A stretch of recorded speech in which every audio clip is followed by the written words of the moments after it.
There's another thing that I want to explain. I don't want to come across as you thinking that I believe that I have all the answers to everything. Okay? I don't. I'm in a continuous learning phase. I have enough to understand where we are. Okay? We're almost at the end of what you understand to be the tribulation. And Father's idea of soon and man's idea of soon are two entirely different creatures. But I'm going to say I have the understanding of imminent, that there will be a very drastic change. Our children are under great threat, and it has to be stopped.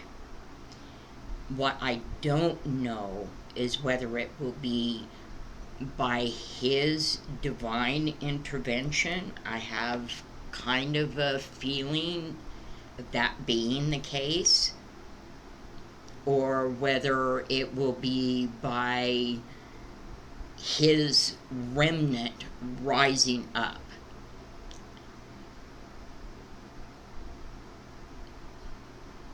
Either way, there's not going to be this concept of rapture for those who believe being taken up out of the earth and stuff like that. That is a fallacy. And it really makes me angry that I believed it for so long.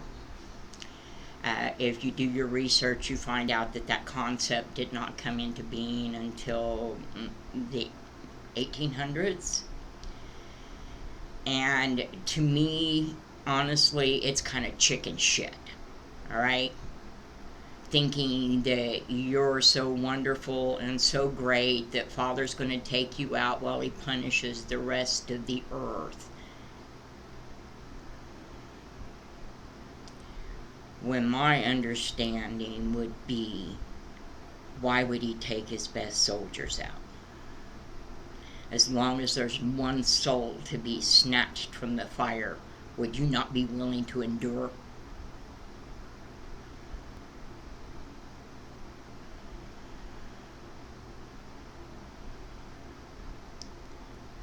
And so I offered up my very existence to go, to do, to be, to say whatever it is that He asked of me. Sometimes it was hard. Sometimes it was glorious.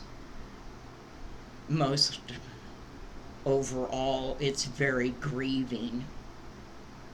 And when I see people that are so caught up in their own vanity that they can't even consider something being greater than their own intellect, you know who you are.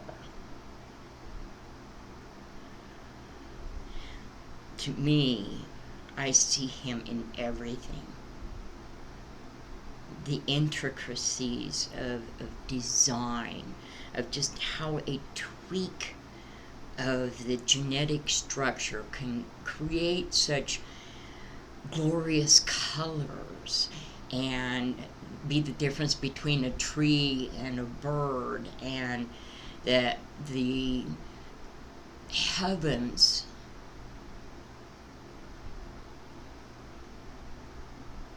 everything He made is glorious. To see the beauty of the uniqueness of an individual, and it horrifies me that any race would think that they are better than any other race. When any person thinks that they are any better than any other person. We were all created in His image. And yet, such ideas are fomented in the earth as to make you reject the very image you were created in. But it's not just rejecting the image you were created in, it's rejecting Him.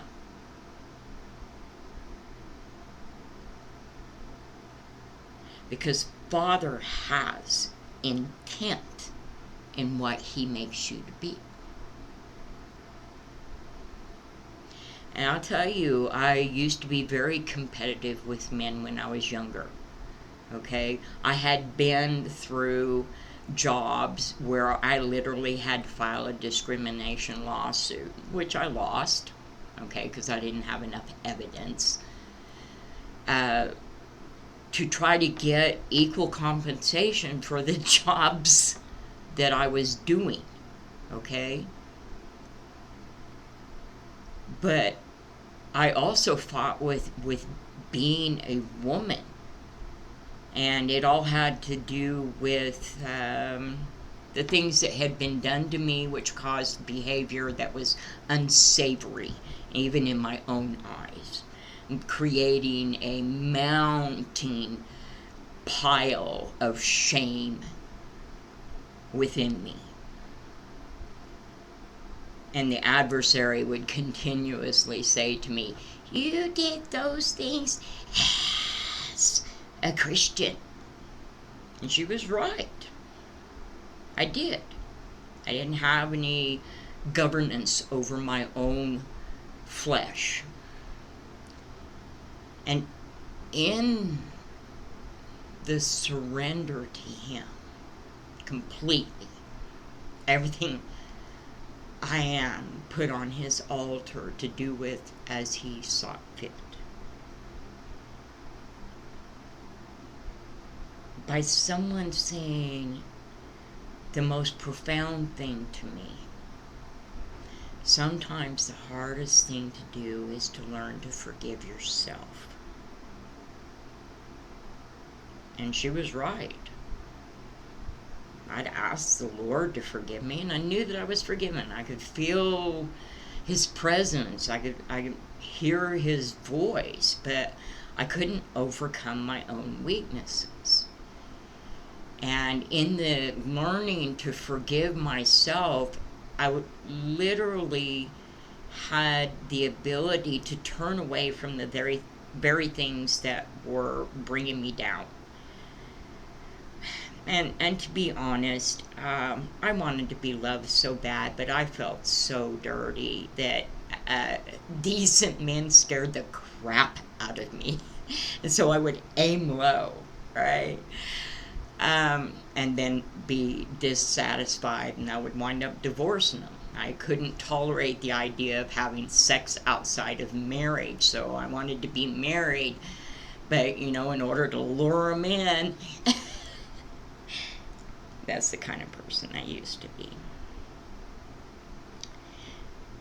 And I'll be honest, I just recently, like a month ago, went through my 4th divorce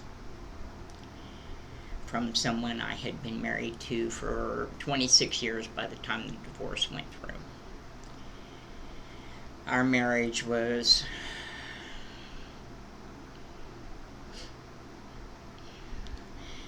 from the time I surrendered fully to the Father for His will for my life in 2006 and started going out when He would call me to go out and learn and study and see something different than I had ever known, it caused division in my marriage. And because of that division, he would curse me and curse God, because the things that I was trying to share with him that I was learning caused him to question his faith. And I know all of these things were done for a reason. His emotional abuse of me helped me to strengthen in my service of the Father, but it also provided a safety net for me for all the times that I wound up getting locked up in the mental ward, because he loved me enough to come rescue me. But the marriage died 4 years ago. I was just hanging in here because I didn't want another mistake. And honestly, I hate being alone. Hate it. I love men.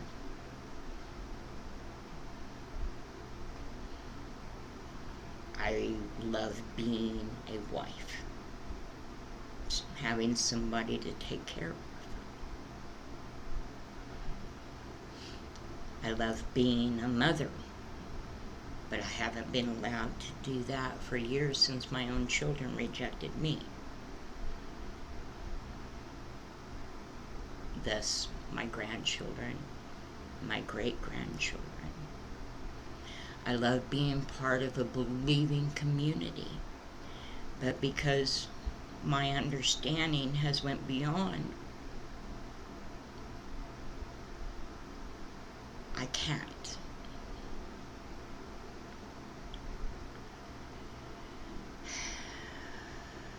So it's a very lonely existence.